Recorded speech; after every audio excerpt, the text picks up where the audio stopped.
اللہ رب العزت نے اس آیت مبارکہ میں یہ پیغام دیا ہے کہ ہم نے آدم علیہ السلام کی اولاد کو عزت بخشی۔ اس کی کیا صورتیں ہیں؟ الصورۃ الحسنہ، سب سے پہلے انسان کو بہترین صورت میں پیدا کیا۔ دوسرا منحہ العقل، اس کو عقل کی نعمت سے نوازا۔ یہ وہ نعمت ہے جو انسان کو باقی جانداروں سے ممتاز کرتی ہے۔ اس عقل کی نعمت کے صدقے آج انسان موسٹ ماڈرن سائنٹیفک ورلڈ میں زندگی گزار رہا ہے۔ منحہ النطق، اللہ تعالیٰ نے اسے بولنے کی صفت سے نوازا۔ آپ دیکھیے کہ باقی جاندار بھی ایک دوسرے سے کمیونیکیٹ کرتے ہیں، مگر اشارات میں جس فصاحت اور بلاغت کے ساتھ انسان اپنے مافی ضمیر کو بیان کرتا ہے، یہ نعمت دوسرے جانداروں کو نصیب نہیں۔ اکرمہ بالنعم، اللہ رب العزت نے انسان کو لا تعداد نعمتوں سے نوازا۔ خلقہ بیدیہ، اللہ رب العزت نے انسان کو اپنے ہاتھوں سے پیدا فرمایا۔ فضلہ علی کثیر ممن خلق، باقی جانداروں سے زیادہ اس کو فضیلت بخشی، چنانچہ انسان اپنے دونوں ہاتھوں کو استعمال کر کے اپنے کام کرتا ہے۔ دوسرا کوئی جانور یا جاندار اپنے ہاتھوں کا اس طرح استعمال نہیں کر پاتا۔ بِإِرْسَالِ الرُّسُلِ، پھر اللہ رب العزت نے اپنے بندوں کو سیدھا راستہ دکھانے کے لیے معصوم ہستیوں کو بھیجا، اپنے انبیاء کو دنیا میں بھیجا۔ یہ اللہ رب العزت کی بندوں سے محبت کی واضح دلیل ہے۔ اللہ رب العزت نے انسان کے سینے میں دل رکھا ہے جو احساس اور جذبات کا مقام ہے، چنانچہ فطری طور پر ہر انسان میں ہمدردی اور خیر خواہی کا جذبہ رکھا گیا ہے۔ اگر کسی جگہ چند لوگ ہوں اور کوئی بچہ رونے لگ جائے تو ہر بندہ فوراً متوجہ ہوگا کہ بچہ کیوں رو رہا ہے، حالانکہ وہ اس کا بیٹا نہیں، رشتہ دار نہیں، لیکن انسان کا بچہ تو ہے۔ تو معلوم ہوا کہ حساس دل کا نصیب ہونا یہ ایمان، یہ ایک انسان کے لیے کمال کا درجہ ہے۔ ہم لوگ کالج کے زمانے میں پڑھا کرتے تھے تو ایک انگریزی مضمون تھا، کسی رائٹر نے اپنا فکشن لکھا، اس نے فورکاسٹ کیا کہ آنے والے وقت میں سائنسی ترقی کتنی ہو جائے گی۔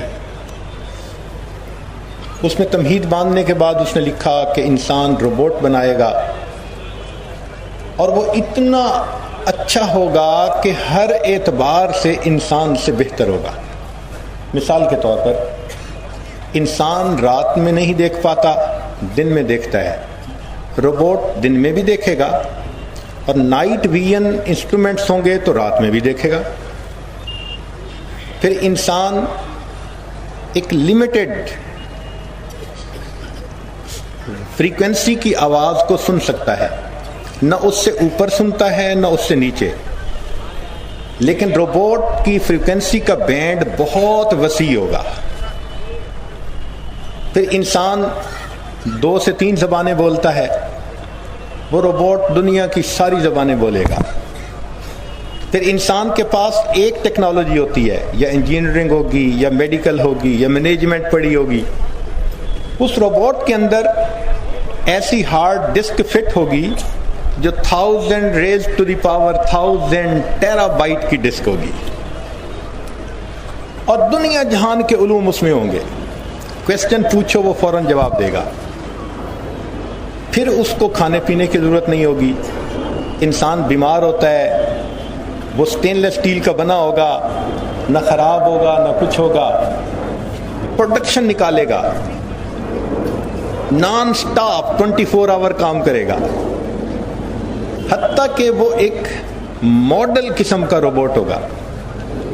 تو پھر آگے اس آتھر نے کہا کہ یہ بندہ اللہ رب العزت کے سامنے دعا کرے گا کہ اے پروردگار عالم، آپ نے بھی بندے بنائے، انسان بنائے، اور میں نے اس کے مقابلے میں روبوٹ بنایا۔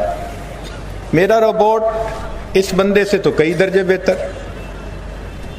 اللہ رب العزت اپنی قدرت سے جو اس کے بنے ہوئے چند روبوٹ ہوں گے ان میں ایک میں فالٹ ڈالیں گے اور کڑک کر کے اس کا کوئی پارٹ ٹوٹ جائے گا۔ جب ٹوٹ جائے گا تو وہ روبوٹ وہیں کھڑا ہو جائے گا۔ اللہ تعالیٰ فرمائیں گے کہ اچھا تم نے دیکھ لیا اپنی مشینوں کو کہ ایک مشین میں فالٹ ہوا، باقی فنکشن کر رہی ہیں، ان کو پرواہ ہی نہیں ہے۔ پھر اللہ تعالیٰ اپنے چند بندوں کو کھڑا کریں گے اور اپنی قدرت سے اس میں سے ایک کے پیٹ میں درد کر دیں گے، تو جیسے ہی اسے درد ہوگی تو باقی سارے لوگ اپنا کام چھوڑ کے قریب آ جائیں گے، اس کو لٹائیں گے، کوئی پاؤں دبائے گا، کوئی ہاتھ دبائے گا، کوئی پوچھے گا کیا ہوا۔ درد اس کو ہو رہا ہوگا اور آنسو دوسرے بندے کے گر رہے ہوں گے۔ جب دوسرے کی آنکھ سے آنسو گریں گے تو اللہ تعالیٰ فرمائیں گے کہ میرے بندے دیکھو تمہارے روبوٹ کے اندر یہ احساس ہے کسی کا، یہ بحث چیز ہے۔ وہ کہے گا بحث چیز ہے۔ اللہ فرمائیں گے کہ میرے بندے کا کمال یہ کہ میں نے اسے حساس دل عطا کیا ہے۔ تو بندے کی عظمت یہ ہے کہ اس کے سینے میں حساس دل ہونا چاہیے۔ جو بے حس انسان ہو اس میں اور جانور میں پھر کیا فرق ہوتا ہے؟ چنانچہ شریعت کی خوبصورتی دیکھیے کہ اللہ رب العزت نے قرآن مجید میں انسانی ہمدردی اور اخوت کے دو بنیادی اصول بتائے، فنڈامنٹل لاز۔ وہ کیا ہیں کہ جب ہم کسی سے بات کرنے لگتے ہیں تو دوسرا بندہ سب سے پہلے ہمارے فیشیل ایکسپریشنز کو دیکھتا ہے۔ اگر اپنائیت ہو، محبت ہو، مسکراہٹ ہو تو دوسرا بندہ دوست سمجھتا ہے، اور اگر چہرے کے اوپر اجنبیت ہو اور سنجیدگی ہو اور غصے کے آثار ہوں تو دوسرا بندہ بدک جاتا ہے۔ تو معلوم ہوا کہ سب سے پہلا میسج جو ملتا ہے وہ انسان کے چہرے کے آثار سے ملتا ہے۔ شریعت نے ہمیں حکم دیا وَلَا تُصَعِّرْ خَدَّكَ لِلنَّاسِ۔ اب اس آیت میں صرف ایمان والوں کا تذکرہ نہیں ہے، لِلنَّاسِ، کہ تم انسانوں سے گفتگو کرتے ہوئے اپنے چہرے کو مت پھلاؤ، کھلے چہرے سے بات کرو، شگفتہ چہرے سے بات کرو۔ اب دیکھیے کیا خوبصورت میسج ہے جو اللہ رب العزت نے دیا کہ جس سے بھی بات کر رہے ہو وہ اللہ کا بندہ تو ہے نا، لہذا بات کرتے ہوئے سب سے پہلی چیز کہ تمہارے چہرے پر مسکراہٹ ہو، اپنائیت ہو، محبت ہو۔ جب تمہارے چہرے کے اثرات کو وہ دیکھے گا تو اور قریب ہو جائے گا۔ السلام علیکم جی دوستو، آپ نے دیکھا اور سنا شیخ پیر ذوالفقار نقشبندی رحمۃ اللہ علیہ کو کہ شیخ پیر ذوالفقار نقشبندی رحمۃ اللہ علیہ کیا بیان فرما رہے تھے۔